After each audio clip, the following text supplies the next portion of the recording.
I need new music. This is the JJO Discover New Music Podcast. Madison, Solid Rock 94.1 at JJO. It's Brock, and for Discover New Music this week, my guest is the lovely and talented Dorothy. And I wanted to give a little precursor, a intro to this, because the interview jumps in at a goofy time. And the reason being is Dorothy was actually early to the interview. She was like 5 minutes early, and she was actually waiting on me. So when I got on, I immediately started joking about how the rock star was early to the interview, and that's not how it's supposed to be. And then Dorothy started telling me about her one and only true rock star rebellious moment when she trashed a hotel room, and I realized I wasn't recording. So I hit record, and that got us into where we're at in this interview. So hopefully now it makes a little more sense on where this interview picks up and why we're talking about broken ceramic mugs. Anyway, enjoy Dorothy. Out the windows. I miss the good old days, Dorothy. I miss the good old days. I know a few people that have thrown TVs. I have trashed one hotel room. Hold on, let me shut this door. Before I tell this story, so I don't get in trouble. It's a rite of passage. I've trashed one hotel room in my career, and I'm very sorry. And I told them to send me a bill. I think the opposite of what Bonham did, but that's all right. But you still gotta once. It's cathartic. You're right. It happens. It's not normal for a human being to be in a different city every day and sleeping on a bus, and you just get adrenal burnout. And then if you get cheated on, or your girlfriend breaks up with you, or some shit goes sideways, and you're like, fuck this coffee mug, that's happened to me. I was like, yeah. And it was really funny. I'm telling you, when you have no sleep, you become a different human being. You don't become a human being, you become an animal. And I tried to launch the coffee mug, and because it was thick ceramic, it would just bounce off the carpet. I'm not even good at trashing hotel rooms. You end up injuring yourself somehow. It's like, this completely backfired. I can't even trash hotel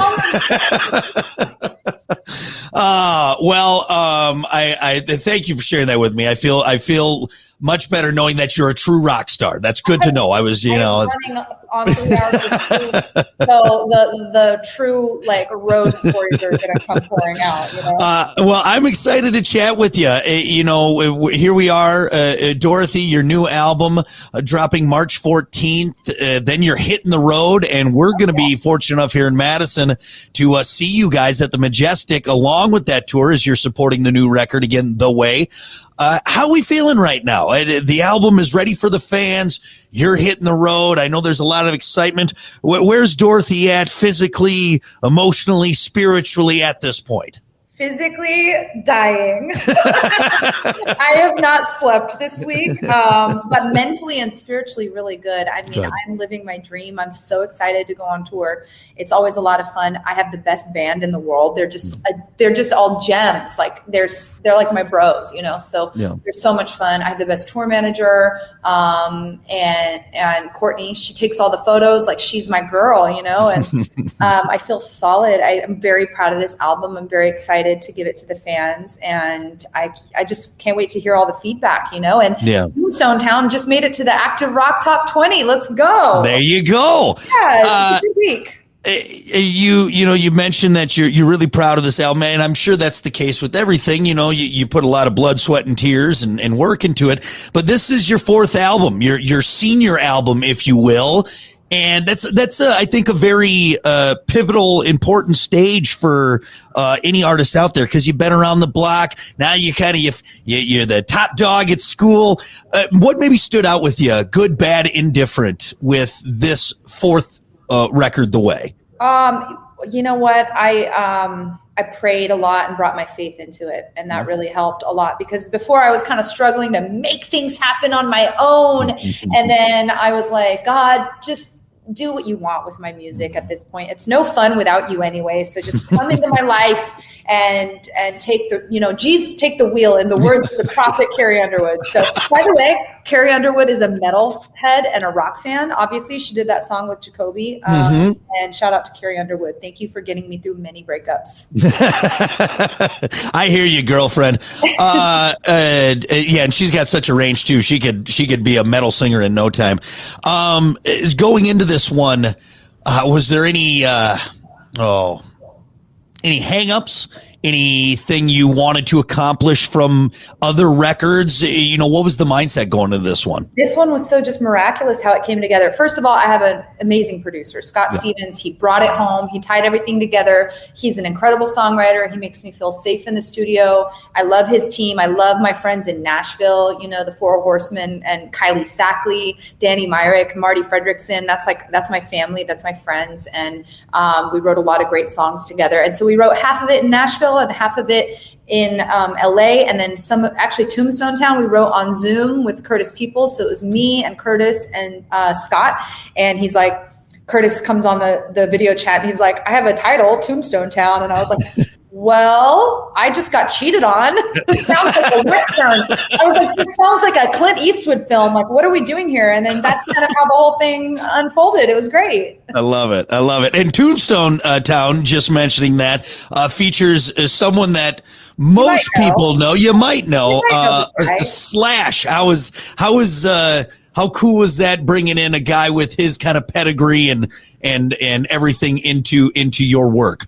It was a dream come true. It was awesome. We've been going back and forth and doing stuff together. I did Key to the Highway on his blues tribute album, Orgy of the Damned. And so I just sent him a bunch of songs. I'm like, please do a solo, like pick whatever song you want, bring your cool hat. Let's do a video.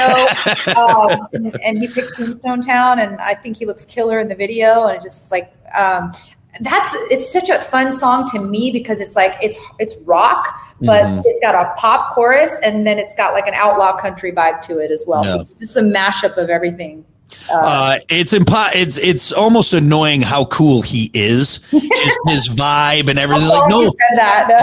No human should be that cool ever, but very cool and one of the many awesome things the listener is going to be able to take this journey on. And that kind of leads me to my next one. Is there maybe, other than Slash popping up there and everyone getting to hear that, any other maybe surprises, and maybe not just with guests, but sonically for the listener out there, lyrically for the listeners, chances maybe you took on this record that we can hope to see? He's the only feature on the album. And I think that I hope everyone listens to The Way and really loves that, because it's a ballad and it's kind of genre-less. And so it's more about the message and the melody and the lyrics. And then I tried to give it my best vocal. So The Way is just like I feel like it touches you in the heart, and it's a ballad and it's the title track. So that might be a surprise. The closest I ever got to that was Shelter off of Rock is Dead. So this is a more...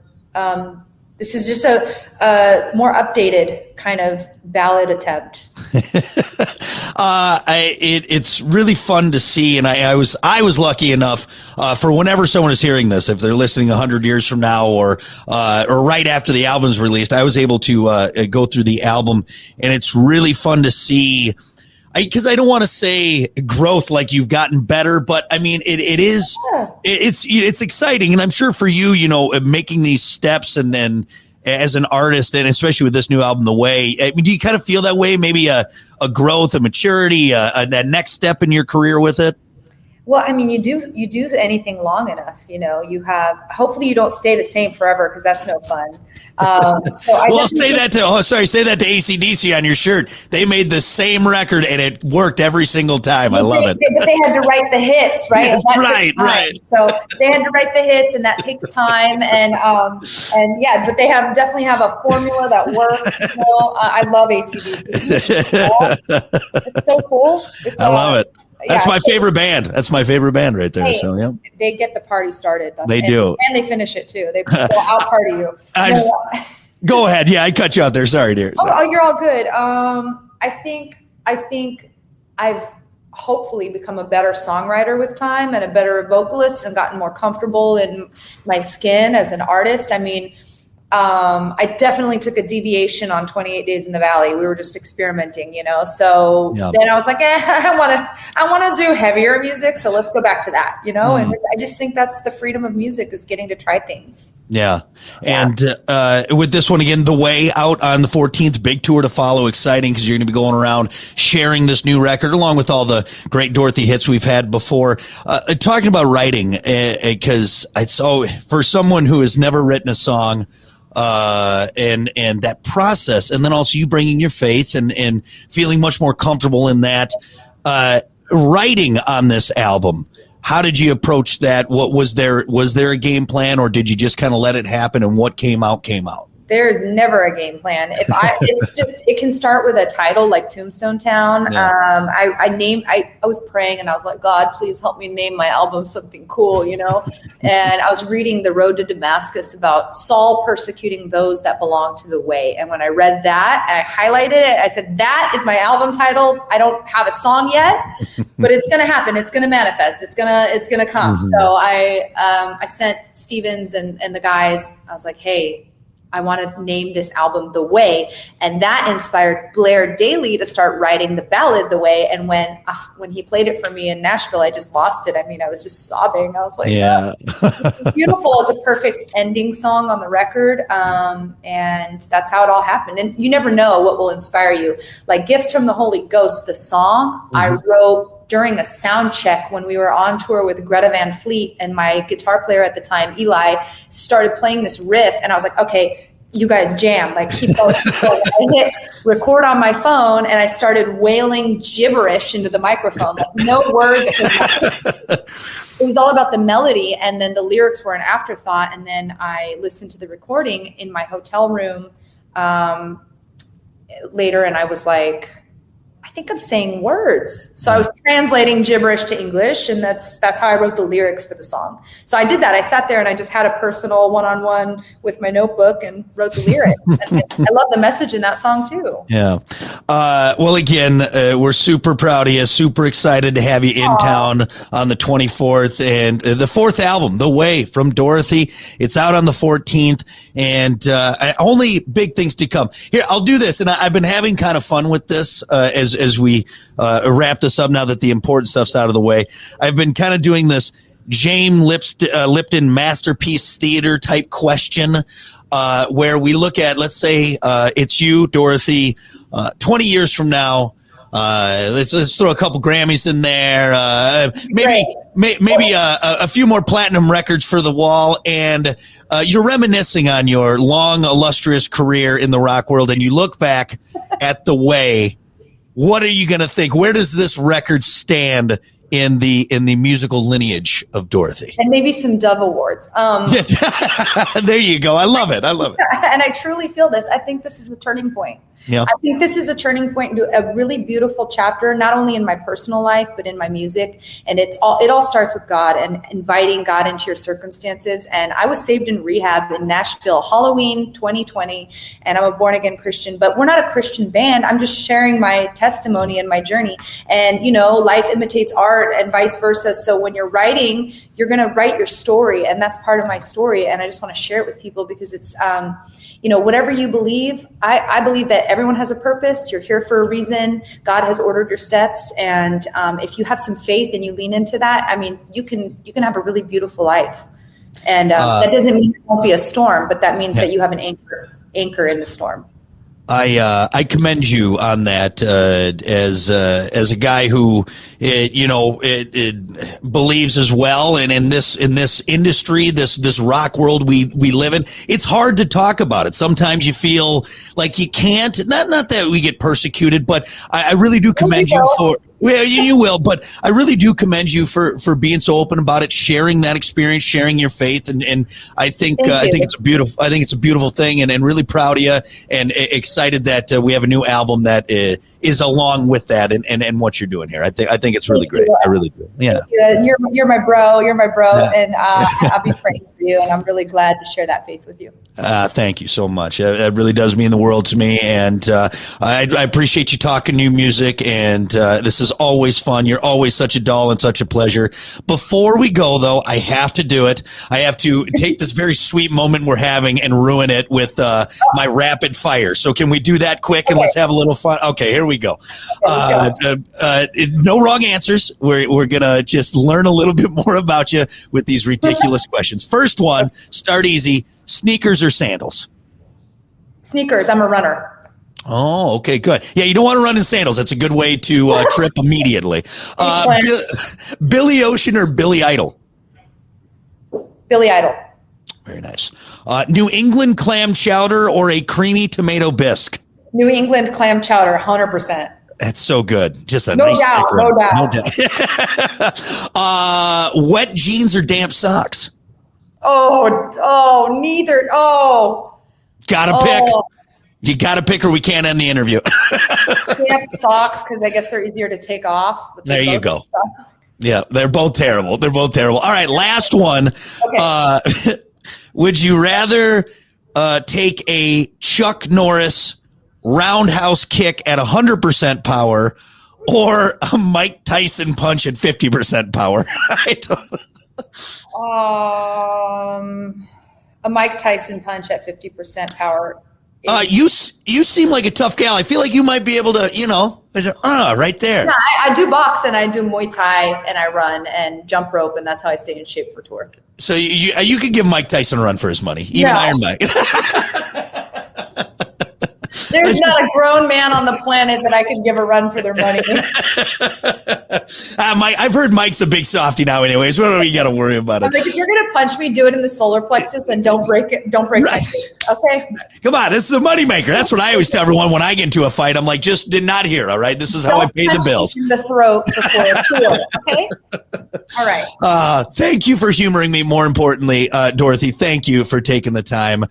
Again, congrats on the new album. Have a great time on the road, and we can't wait to see you again. The Majestic Theater, you are going to be swinging by here on Sunday, April 27th, and you're just the best. We really appreciate it. Thank you. I'll see you then. Excited. Bye. All right. Thanks, Dorothy. Thank you. All right. How do I get out of this thing? Here. Just leave. Okay. I'll see you on tour. Bye. See you. Bye. Listen, rate, share, subscribe. Discover new music now at WJJO.com, in the JJO app, or wherever you get your podcasts. Brock has a new interview every Thursday evening between 6 and 7. 94.1 JJO.